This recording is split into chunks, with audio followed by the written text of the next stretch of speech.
Each life we incarnate into has a divine purpose. For the majority of people on this planet, their purpose has eluded them. We have become so distracted with the struggle to survive that we have forgotten what we are here to do. In alignment with the sacred laws of nature, the ultimate purpose of all existence is to create and evolve. We certainly do not incarnate into life with the intention to destroy. And yet, we have come to live in a very destructive world. As a result, there are many out there who feel lost or adrift, whilst knowing deep down inside that something is very wrong with their reality. Many people wish they could do something of value, anything that is purposeful, instead of having to submit to a system of slavery in order to survive. It is important never to let go of that feeling. That is your soul crying out to you, telling you that your life has value and that you do indeed have a purpose. The most important thing you can do in life is to recognize your purpose, and often that requires a lot of soul searching. Life indeed dishes out some pretty tough challenges, which will either move you closer towards your purpose path, or will give you great training for when you finally realize what it is that you came here to do. But more often than not, the very clues about your life's purpose are hidden in plain sight, woven into the very fabric of our existence. But we are so easily distracted by irrelevant details that don't really matter, that often we miss the very obvious right in front of us.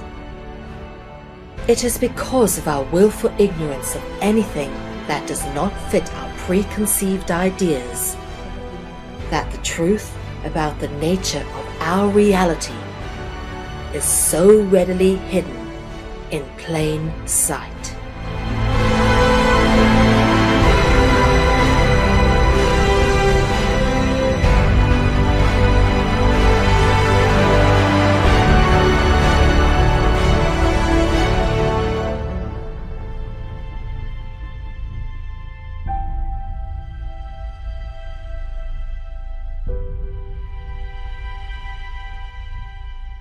This is a very deep and personal journey, which has come to be expressed in many aspects throughout my life. This is not just an attempt to retell a bunch of research and pass it off as my own, for I am very grateful and openly acknowledge all the many wonderful people that I have been given the opportunity to work with and to learn from in order to get to the point where I've come to know what I now know. This is a journey I was always destined to go on, and likewise, how I have come to know this information forms as much a part of the story as the information itself. Your life.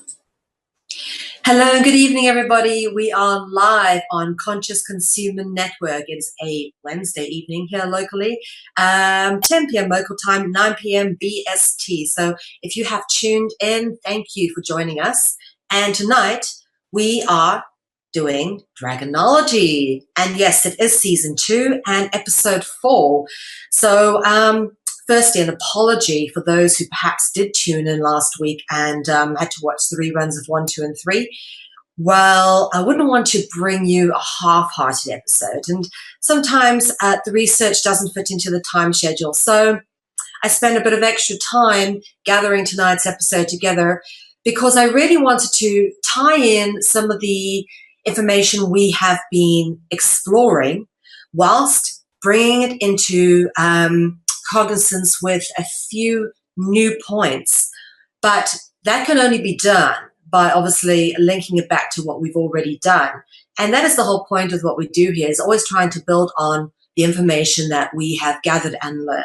So thank you for everybody who did tune in last week, and your patience is most welcomed. Hopefully tonight's episode will be worth your wait. To start off at a familiar point to everybody, I think we need to really define a little bit about what communication is and the kind of control that is had over humanity, the way we are, the way we behave, the way we think, the way we process our thoughts, and in fact, the way we project and communicate. And communication really is the way in which we have been controlled, because if you can control the way people communicate through the control of mode and application of communications, never mind perhaps the individual words and perhaps the symbols that make up the words, you can control all those aspects. You can, pretty much control the species. So we're going to talk about the origins of control, okay? Even in the Bible, it tells us, in the beginning was the Word. And that's John 1, verse 1. For those of you who have been following along previous Dragonology episodes in season 1, this will be familiar territory to you. And that, of course, we're talking about the origin, the beginning. And it says in the Bible, the beginning was the Word. Okay? And of course, Word made law and contract possible, because we couldn't have law or contract without words to make up the laws and contracts.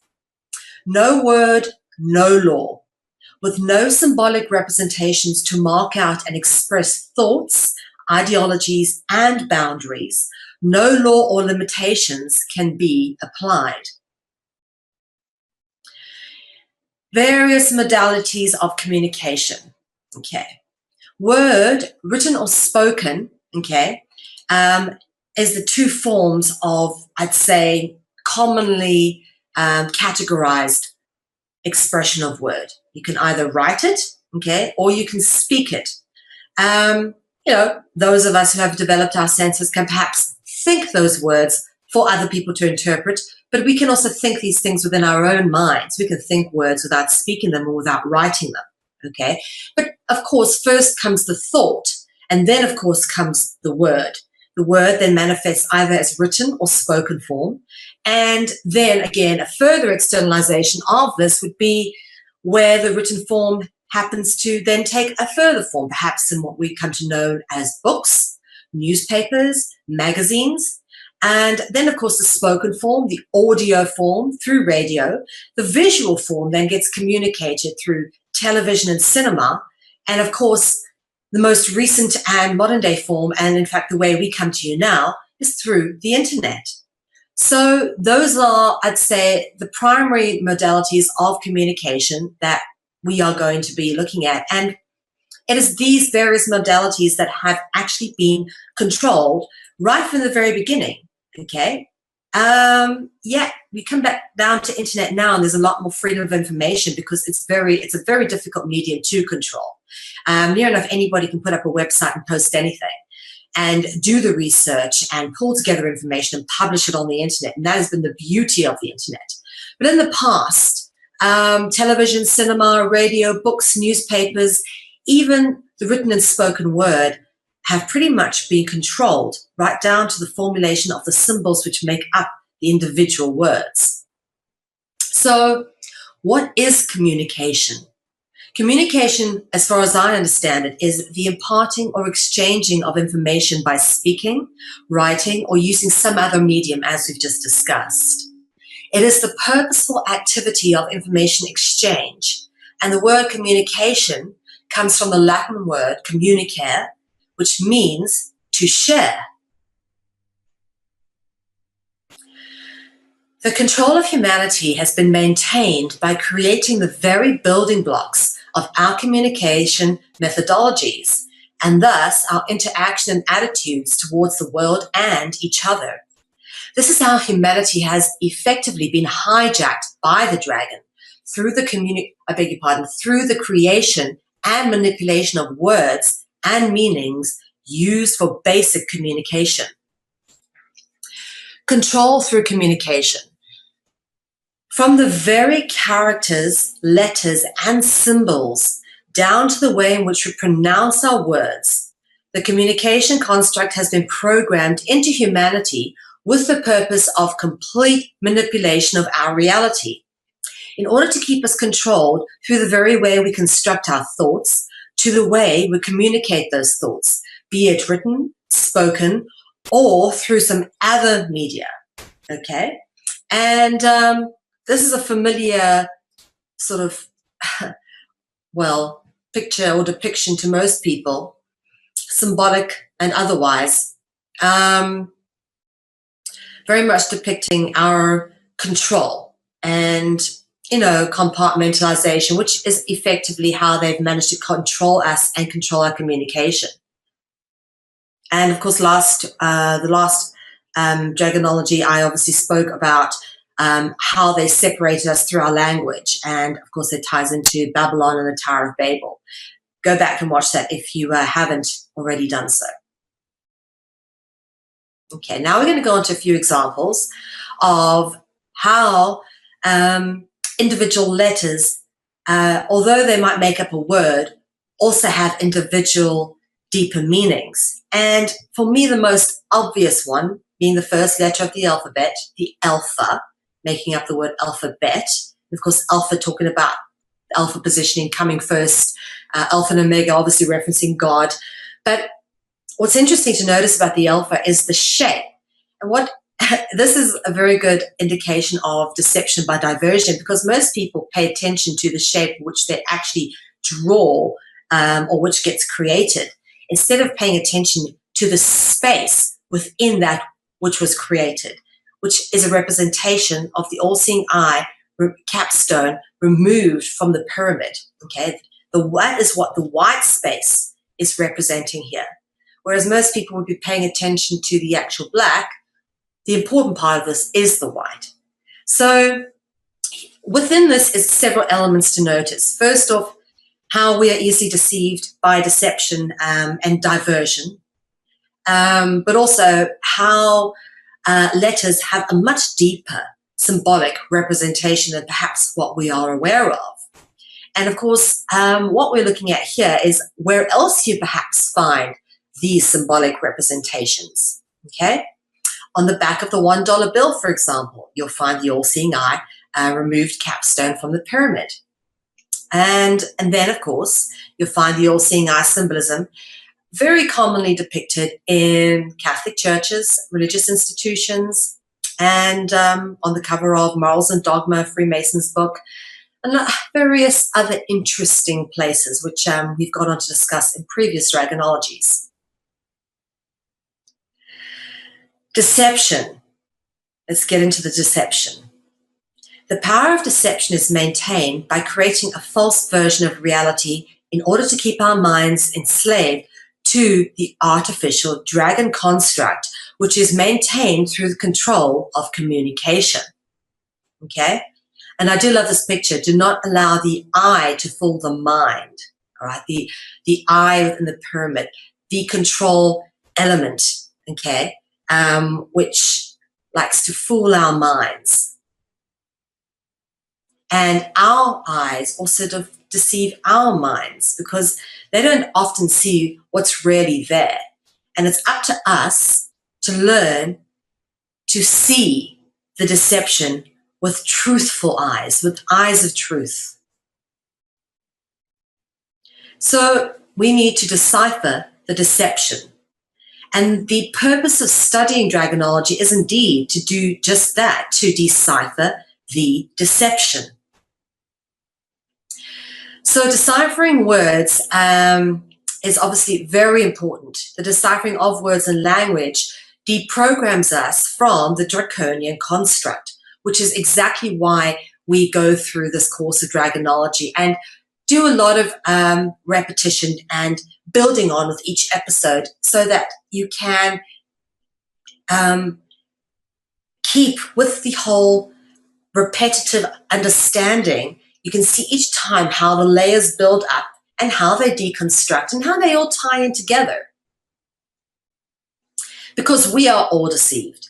We have all been deceived into perpetuating our own control through the use of words and language, which often have more meaning than that we are aware of, having evolved from earlier languages, ideas, and cultural practices. Through words, we deceive ourselves. And I do love this quote by Philip Sidney. It says, "It many times falls out that we deem ourselves much deceived in others because first we deceive ourselves." So, deciphering the deception. A course in Dragonology will help you to decipher deception for yourself, which is why if you have not seen season 1, I suggest you go back and watch it. The words deceive and decipher, incidentally, actually come from the same group of words. So, for those of you who've perhaps seen previous Dragonologies, you know we've been talking a bit about the goats and the rams, the lambs, the gazelles, and the symbolism and what they actually mean. And in Kabbalistic and alchemical traditions, these symbols are actually symbols of the fallen angel, being Lucifer, okay, and of human sacrifice or veneration of the angel, okay, with human sacrifice. In fact, what's interesting to notice is, for example, the ram, or the Semitic word rameh, which is similar to ram. Okay, rameh actually means a deceiver, which you often find, for example, these rams or goats or gazelles depicted with wings, much like angels. Notice the twisting snakes and the caduceus. And again, what we've got, the ubiquitous duality of the black and white moon. And of course, the language cultists. A deconstruction of language demonstrates conclusively that there was an ongoing, pervasive practice of human sacrifice, in particular the firstborn, which was often accompanied by cannibalism. And we've gone through this theme of the firstborn and the first fruits of your labor, etc., several times in previous Dragonologies. Again, the theme of the firstborn as a sacrifice often comes up. But what's even more disturbing is not just the human sacrifice, not just the firstborn sacrifice, and often the hidden votive, which is symbolized by the lamb, the ram, the goat, the gazelle, but also the theme of cannibalism, which is pretty disturbing. In fact, this theme of cannibalism is indicated in the wordplay, the interword play of feast, or feastus, as it is known in Latin. For example, feastus meaning feast, and fetus. Feastus and fetus are cognizant with each other, and of course fetus references a baby. So they're talking about the feasting on babies, okay? And this is a very interesting Mesoamerican depiction of a feast with, you can see, all human features, a head, and that is like quite literally a dragon entity or a serpent deity or a god or a being that's not human, okay? Most likely Quetzalcoatl or one of those deities. And of course, human sacrifice and the feasting on eating of babies and children was all in veneration of these serpent or dragon or angelic-like gods. In fact, holidays, festivals, and celebrations are all rooted in ritual. And we are deceived into engaging in festivities without knowing their origins, which is obvious when you look at the word feast or fest or festival, festive or festivities. It's all about, yeah, quite literally munching on babies. Not very nice. And of course, the concept of giving and receiving. We're going to get a bit into that, but inextricably linked in with the concept of sacrifice. What's interesting to note is that people wrap gifts at Christmas, okay? And basically, the concept of wrapping the gifts or concealing them before actually giving them to people. So they don't know what it is before they receive. You give and receive it, and they don't know what they are receiving. All right. This is the concept or symbolic of the concealment of the hidden motive associated with sacrifice. Now, again, we spoke about how they hid the human sacrifice behind symbols of the goat or the ram. Okay, the hidden votive, very symbolic, and it's symbolized by the concealment of the gift through wrapping the gifts. And this is what the whole wrapping process is all about. Millions and billions of dollars spent on wrapping paper just end up on the floor. And why? It's not for no reason. There is a very symbolic reference reason to this. Why they wrap the gifts is so that you can't see what you are receiving, okay? Because the whole point of receiving is to be deceived. The words receive and deceive are etymologically cognizant with each other and in fact allude to the deal with the devil. That you need to, this is half the thing about doing the deal with the devil, is you don't actually half the time really know what you're signing yourself into. The deal with the devil is a very common theme, and it keeps coming up again and again and again, all right? And this is the theme of making a deal with the devil, also known as the Faustian Pact or selling your soul for fame. We've covered this off extensively in previous Dragonologies. It's a very common theme. The soul contract also is another extension of this theme. And basically, through the use of dragon or serpentine language, we unknowingly enter ourselves into soul contracts, which is why it's so important for us to understand what these words actually mean. As I said, this whole selling your soul to the devil is no joke. These people do it, and it's for real, and there's huge consequences. Sometimes the sacrificing of family and all sorts. A little bit of research will turn up some very interesting information on this particular subject. Contract is written in word. Okay, contracts or contractual agreements could not exist without the use of words and language, usually in the form of legalese, which again presents words that are interpreted differently by those in the law society. They have different understandings of certain words to perhaps what everyday people have. And therefore, contract is conflict because people are deceived. They don't know, they are entering into things that they are not in full knowing cognizance of because there's double meanings. The very nature of contract and law is predicated on the intention of conflict, imposition, or sacrifice. The whole point of getting people into a contract is to get them to sacrifice by using misleading terminology that perhaps people don't fully understand. Contract by consent, okay? This is the only kind of contract to me that is an honorable contract. Contract law is inextricably linked with knowing consent. Contract is not valid if it is not entered into without your knowing consent and full understanding of the terms and conditions of that contract. Non-consenting contracts. Let's give you an idea of a non-consenting contract. A birth certificate or birth registration are examples of non-consenting contracts. Why they're non-consenting? Because you were too young to give your consent, to even understand what these concepts were. And therefore, your parents informed on you by registering you at birth and getting you issued with birth certificates, which are nothing more than stock certificates, which in effect give you a value and allow you to be traded on the stock exchange. And that is not something that I or anybody else probably consented to because they didn't understand the concepts. They were too young. That is a non-consenting contract. However, it is a contract nonetheless, and it does exist. Registration, as we say, registration at birth. The word registration derives its origins from the Latin word regere, meaning to rule. All right, so in being registered, you are ruled over. So it's very simple to understand.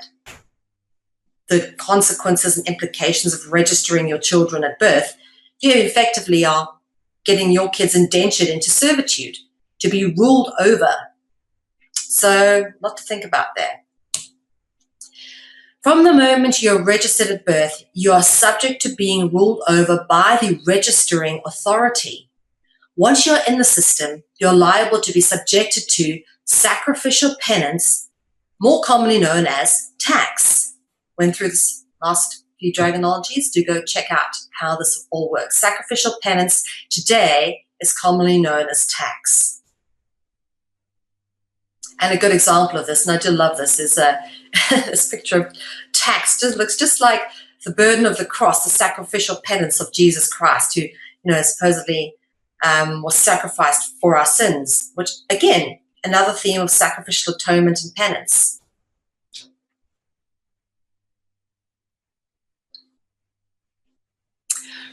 Is taxation fair? Well, as far as I'm concerned, the only honorable contract is a contract where all parties engaged are consenting. Most people did not consent to paying tax. It is pushed upon them and expected of them, but it's not something that we necessarily agree to or want to do. It is non-consenting. War and conflict. All right. The need to raise and charge taxes is directly linked to the ongoing perpetuation of war and conflict. Your taxes, or at least half of it, is in the bullets and bombs that kill people. Think about that. All war and conflict is very much manipulated and purposeful, but also very much avoidable. Let's take a look at how words, concepts, and ideologies form the basis of our falsified and twisted historical events. Okay, if any of you have done history at school, I did, and my history teacher was absolutely awful. You probably came across the French Revolution and a term known as the Ancien regime. Well, this is a very misleading term, and I want to talk a little bit about this because the Ancien regime is typically defined as a monarchic or aristocratic social political system that existed prior to the French Revolution.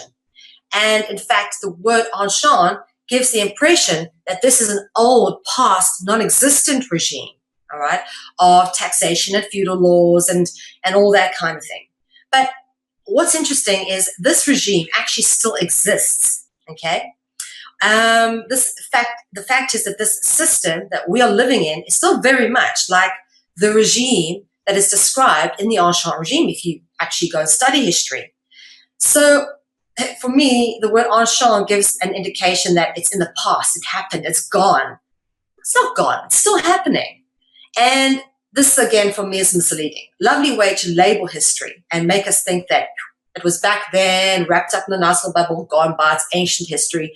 It's not happening anymore. Put the word ancien, which means ancient, onto it, and we can think that it's past, it's not present. Well, it is. It's very much present. This regime is very much still happening today. And we'll show you how these terms are twisted. So we believe certain things and, in effect, forget about the past. Well, we're taught the bad things that happened, and we think they're not happening anymore because the things that happened are under a different label. We've got to take away the label and look at the facts of what actually happened. So, the French Revolution. Traditional mainstream indoctrination teaches us that the French Revolution was sparked off in opposition to the Ancien regime, which was an oppressive regime of taxation. But nothing has changed. So, what was the French Revolution really all about? Okay? They were rebelling against a system of taxation, but the system of taxation is still very much in place. What was the French Revolution really all about? What was the storming of the Bastille and all that, what was it about? Let's have a good look. Let's start on what most wars are really about. The religious wars, which happened in France, are an interesting place to start. Nothing more than an attempt to dominate Europe with a Roman cult stroke Catholic control, okay? And that's what the religious wars were. They waged throughout Europe for a number of years, particularly in France. And basically, non-Catholics such as Jews and Protestants, or those who did not support the Catholic monarchy, were persecuted in a number of wars, which were legalized through a number of edicts by the kings, the various Louis that took the throne of France. And indeed, quite correctly here, religion is the number one cause of war. And it's interesting because during this time in France, there was a process known as a billeting. And basically, Roman Catholic soldiers known as Dragonology or the Dragoons were billeted upon Protestant Calvinist Huguenot families, particularly the prominent ones. And that meant soldiers would basically forcibly live in these homes and force Protestant Calvinist families to convert to Catholicism, sometimes by gunpoint. And until they did convert, these Dragonologies were living in their homes. And it was such a dire state of affairs that a number of very prominent, very wealthy, and very skilled Huguenots actually left France and scattered across the world. And a number of them actually went to my home country of South Africa and settled there. And in fact, I'm descended from the Huguenots. And a number of the Huguenots then became what became known as the Boers, because of course they took all their skills of farming and a lot of the wine farms in Cape Town, particularly a place called Franschhoek, French meaning France, because a number of them came from France. They took some of the most beautiful wines that come out of South Africa, come out of that particular part of the Cape, where the Huguenots settled. And a number of them then over time became what was known as the Boers, the farmers. Boer is simply a Dutch word for farmer. And interesting story, interesting history from my home country and my history as well. So this is a familiar territory for me. And for those who wish to obviously learn a little bit more about this, I have made a documentary film on it called The Last of the Boers. Please do go check it out on freedomcentral.info. Interesting to talk about as well at this juncture, of course, is the killing of the Huguenots, all right? And many of them were publicly tortured, and you can see here, ordered by the Catholic ministers and bishops to publicly torture and kill Huguenot Calvinist Protestants. So to escape that kind of behavior, many of them escaped Europe, fleeing to South Africa and, of course, many other places. And I thought this is very interesting. Who needs Satan when you have a God like this? Okay? Because the kind of behavior engaged in by the Roman Catholic Church and the killing off of these people with wars just because they believe something different, no words can describe the utter depravity and horror, an unacceptable state of affairs that is. Absolute shocking behavior. Anyway, back to the French Revolution. Louis XVI was the King of France during the run-up to the French Revolution, okay? And this revolution was, in fact, orchestrated by the Catholic Jesuits, okay? Now, the Jesuits are basically a military order. In fact, the head of the Jesuits is known as the Superior General of the Jesuits, because Jesuits are a military order. That's why it's called a general. And they basically... very interesting bunch of people. We've spoken about them loads in the past, but they controlled a group of people called the Jacobins. And these people used to meet at local church, at various churches. And the reason they were able to meet at the churches is because they were, in fact, controlled by the Catholics, okay, the Jacobins. And it's the Jacobins that actually were a socio-political group which controlled and orchestrated the French Revolution on behalf of the Jesuits. But what's interesting to notice about this picture of Louis XVI, and you'll notice again, is he has the 8-pointed cross, which is familiar with the Knights of Malta or the Knights of St. John, basically the papal knights, the military knights, which answer to the Jesuits. So he was a Catholic-controlled king. Very interesting. Very interesting story. So why was he deposed?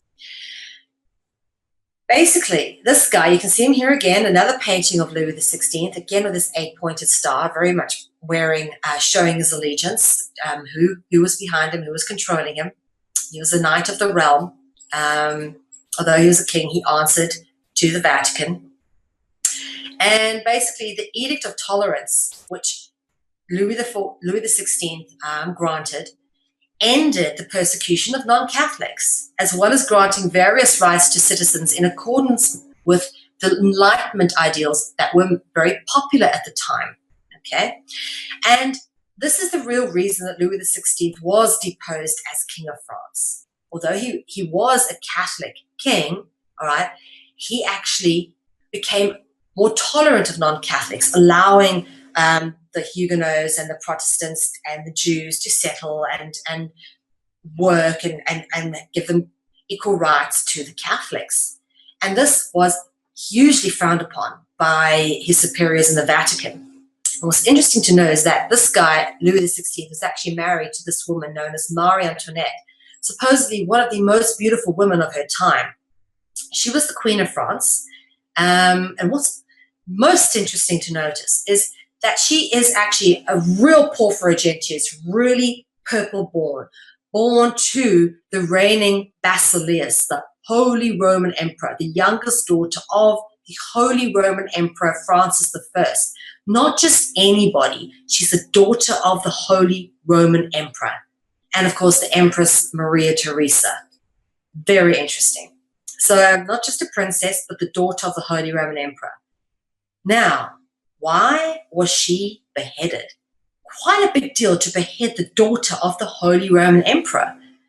Well, they were pretty pissed off that Louis XVI had made this Edict of Tolerance and been so tolerant to non-Catholics that they were annoyed enough to behead his wife.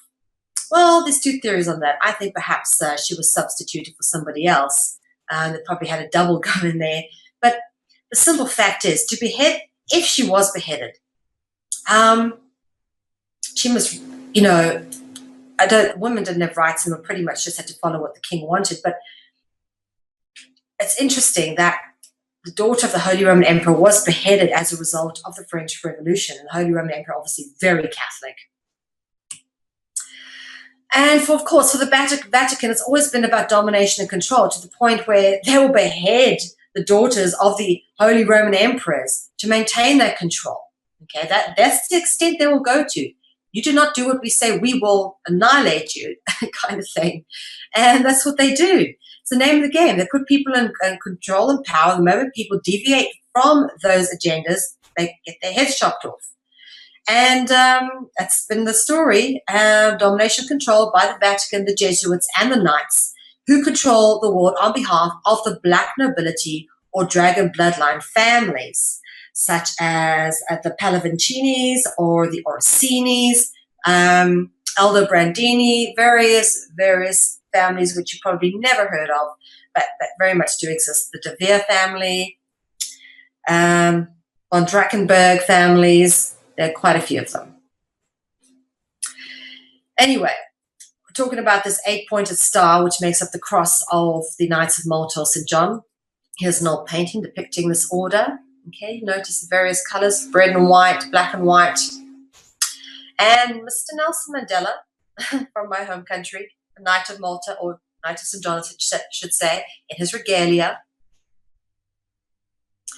Oh, and of course, don't forget the Queen Beatrix of the Netherlands, also a Dame of Malta, as is Queen Elizabeth, which means that they answer to the Vatican too, and they answer to the Jesuits, and that they are in fact servants of the Vatican. So they serve Vatican interests. And in fact, the Nazis were also backed by the Roman Catholic Church and the Knights. Very interesting that, because you'll notice that on this 8-pointed cross is the swastika, and here on the swastika flag also is an 8-pointed cross, Knight's Cross. Dragons and gods depicted with the Sun Cross. This is quite a common thing, and for those of you who have seen season 1, you may remember the piece I did where we discussed a lecture given by Manly Palmer Hall, where he discusses the fact that many of these ancient dragon or sun gods actually are depicted wearing crosses or wearing symbols. And many ancient sources allude to the fact that the symbol of the sun cross has always been used as a symbol of the solar cult that control and govern humanity, a secret or occult symbol of the dragon. This is interesting because this hidden hand symbol, you always check Napoleon with his hand in his jacket. Napoleon Bonaparte rose to power after the French Revolution in an attempt to centralize Europe. He was backed by the Jesuits. Of course he was. Look what he's got here. He's got, again, the 8-pointed cross on his jacket. Yeah? He was backed by the Jesuits, of course, which is a military order working on behalf of the dragon bloodline families who are the hidden hand in world affairs operating via the Vatican. And this is indicated by Napoleon Bonaparte's hidden hand. And of course, what's interesting to notice is Jean-Francois Champollion, the very same hidden hand symbol is used by Jean-Francois, who allegedly deciphered the Rosetta Stone, the authenticity of which is extremely questionable. Notice the hand in the jacket. No coincidence. Okay, this is very much a symbol of the hidden powers behind humanity.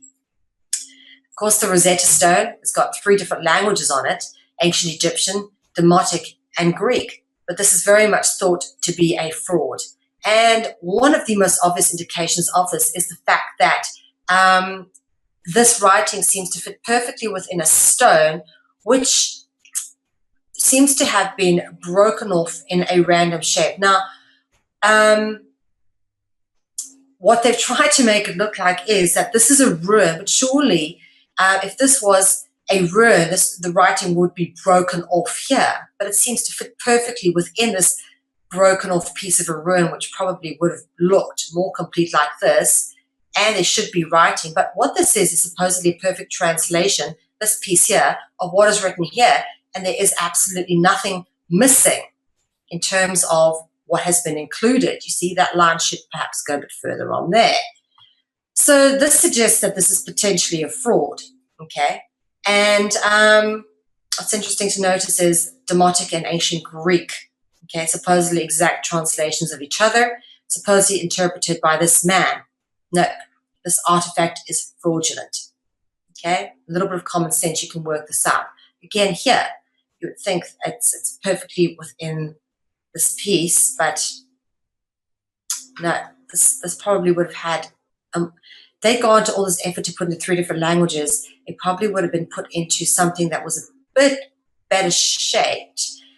But what they tried to make it do, like this is an ancient ruin, which is why it's all broken and bitsy and piecey, whilst fitting the writing perfectly onto a broken off piece without even a bit of the writing missing. Doesn't make sense at all.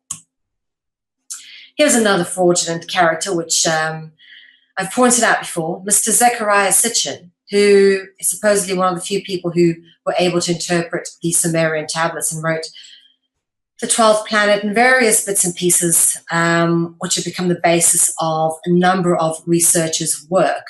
Well, Zechariah Sitchin's information, of course, is very much tainted because he is, in fact, a Freemason. And in all his interpretations, there's not a single mention of the dragon, reptilians, saurians, whatever you want to call them. He just doesn't go there. And in fact, he has said to David Icke, and David Icke's told me personally, that Zechariah Sitchin has told him to stay away from the dragons. And here's another one that's worth mentioning and tying in, and that is, of course, William Shakespeare, who was, I think, just a political pawn, didn't write any of the works that was supposedly written by him. In fact, most probable that Edward de Vere, the de Vere bloodline, dragon bloodline, who was supposedly Earl of Oxford, he was most likely the person who wrote the works that was put under the name of William Shakespeare, and very much to influence public opinion and shape and shift the things at that time. Worth watching the film Anonymous. Rhys Ifans gives a stellar performance. Basically, William Shakespeare, the person known as William Shakespeare, had no education that could have rendered this work. He was from a poor family. His children were illiterate. He left no papers behind, no books or writings in his will. So, very interesting story that. Now, how to decipher more deception. Let's get into this a bit more. Deceived by smiles and laughter. Okay, let's have a look at this. Smiles and laughter are dual signifiers. Laughter is significant in relation to child sacrifice. Yeah? Smiling angels. In ancient Babylonian tradition, angels killed through smiling at children. And this again, we get into the ubiquitous duality and how they tie into each other, all right? Viper and laughter. The interconnection between viper and laughter is demonstrated in the Hebrew word afa, which we've discussed before, meaning viper, and ha'avaya, meaning grimace. Okay, afa and ha'avaya, so obviously cognizant with each other. Then, of course, smile and circle, smile being a semicircle or half circle, hence the similarity between ha'avaya, meaning grimace, and havala, meaning circle, right? And of course, the circular serpent or dragon, a very common theme, comes up depicted as the Ouroboros, or the, I love this depiction of the Orin, the intertwisted, interconnected serpent. The Ouroboros is a common symbol in alchemy and comes up near enough everywhere in every ancient culture. This is an ancient Egyptian depiction of the Ouroboros. And here we go again. Here's another depiction of the Ouroboros in something as well that's quite pretty ancient, not quite Egyptian. The paradoxical dualities we keep talking about, the contrasting paradoxical duality is further demonstrated in the similarity in the spelling, yet contrasting meanings in the word grin and grim, and laughter and slaughter. There's only one difference in word between laughter and slaughter. That's the S, okay? Take away the S, and you've got laughter. Put the S on, you've got slaughter. Like grim, as in to smile or to grin, and grim, as in that's a grim reality, not so nice. The contrasting meanings, yet the similarity in the spellings. Paradoxical duality is played out through the etymology. And further demonstrated, the Grim Reaper, as we've just spoken about here, grim and grin. We've just been speaking about grin, obviously referencing smile, right? Let's take this on. Grim Reaper is usually depicted with a scythe, which is symbolic of harvesting of souls, again indicative of sacrificial atonement, which we've been talking about, particularly in the context of selling a soul to the devil, the Faustian pact, or the devil comes to take your soul, or, you know, that kind of thing. And of course, the scythe, an agricultural hand tool, is used for reaping crops, cutting grass, and is particularly known as a tool of harvest, or again, the theme of harvesting souls. The grin, okay, or the grine, is an interesting thing to point out at this juncture, because obviously it ties into this grin and grim. We've discussed the Grim Reaper, and of course, now we're talking about the grine, which comes up in Moroccan mythology. And basically what a grine is, each time a human is born in our world, a jinn, known as a grine, is born into an adjacent world. The actions of the human inevitably influences the actions of the grine, and vice versa. Of course, we've gone on to talk a lot about the jinns in previous dragonologies. Please do go check it out. But obviously, it's an Arabic depiction of a demon or dragon or angel, often depicted with serpents, but often in various forms, sometimes with horns, and sometimes wreathed in flames, but all very interesting. In fact, the word grine originates with the word jinn. As you said here, a grine references a jinn, okay? But the word grine actually originates with the word jinn, because if you just look at how the word evolves, obviously the D-J-I-N-N, drop the D, you get the J-I-N-N, and then into the G-I-N-N, which obviously the vowel sound transliterates out into the G-O-N, root of dragon, and gen, as in generation or genealogy.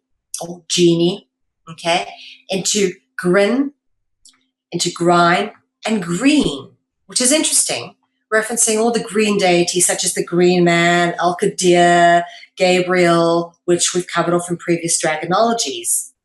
And of course, green is symbolic of evil. In the old Arabic language, there's no words for good and bad. The closest term is ripe or unripe. Okay, green referencing unripe. Okay, unripe, of course, is equivalent to being evil. Reaper, right? The word reaper is etymologically cognizant with repair, all right, R-E-P-E-R, all right, and the pair is a serpent root word unto its own. We've done that in previous Dragonologies, won't go through that now, but the word reaper is etymologically cognizant with repair, meaning reptile, okay, that's a Latin term for reptile, and rapere, okay, which is a Latin word for rape. All right. So what's interesting to notice is how similar reptile and rape are to each other. Repair and rapere, Latin words. Very interesting.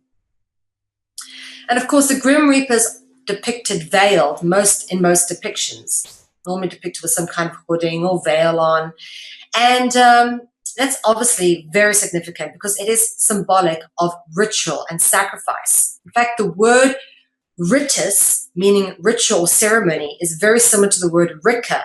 Okay, and the word rika is a veil worn by Roman women at sacrifices. And in fact, the word rika is extracted from the Sanskrit word rik or rig, meaning worship. And we've done this in previous Dragonologies, but again, there's this veiled thing. Gods are often depicted veiled or with something called a velificatio, which is this billowing garment that often is seen behind them. Here's Neptune in a mosaic and Europa, this billowing garment behind them. The veil or the velificatio is, as you say, the velificatio is a veil that is used to frame a deity. Yeah, depicted here. Veli, first part of velificatio, very easy to see. That's just the eye moved around from behind the L to before the L. And ficatio, second part of that word, originates with the word fascir. Okay, the term fascism finds its origins with fascia. And here's what's interesting: the scythe is a symbol of control. Whether it be fascism, Nazism, or communism, okay, fascia obviously is the root of fascism. Whether it be fascism, Nazism, or communism, it is all the same oppressive regime, or even the Al-Shah regime was an oppressive regime, just different labels, all right, which are all decipherable through the symbolic representations, because here again, they've got a half circle like a smile, scythe, which is a symbol of fascism or communism, which are very much the same thing. That's it, guys. Missed anything? Missed previous Dragonology episodes? Please go back and check them out. All episodes are available in high-definition downloads from CCN's archive at ethymarket.com. And high-definition archive Dragonology episodes for episode 1 to 13 of season 1 are available for €5 per download, or you can become a monthly pledger for €10 a month and get unlimited access to all of CCN's high-definition archives at ethymarket.com. And of course, if you want to know when all of our shows are, please do check out our broadcast guide. It gets updated weekly. Dragonology will be jumping around, won't always be in the same slot for season 2. So make sure you check out the broadcast guide to keep up to date as to when we'll be broadcasting the episodes live. But if you miss them, you can always go and catch up a high-definition version from ethymarket.com. Please, guys, do help support Conscious Consumer Network. We work very hard to bring a totally free and independent media network to you. And, of course, we still have to cover the costs of that, and that includes the cost of broadcasting licenses, internet, studio rental, and that is a very humble cost of $60,000 a year. It is a fraction of the cost that mainstream media networks use. In fact, they burn through that kind of budget within a day. And we bring you 25 different live shows from across the world on this totally free and independent and no corporate sponsorship network. But we can only do that if we have public sponsorship and support, and we really need your help. Otherwise, CCN cannot continue to function. Please, guys, support our network or become a monthly pledger. And of course, all the details of where to pledge and where to donate can be found on consciousconsumernetwork.tv on our homepage. It's right there. So please go to our website and, of course, check out all the amazing articles and bits and pieces that get updated very regularly as well. And of course, we thank you for supporting free and independent media. My name is Mel V, and it has been my pleasure to be with you all. We will see you next week. Thanks for being with us.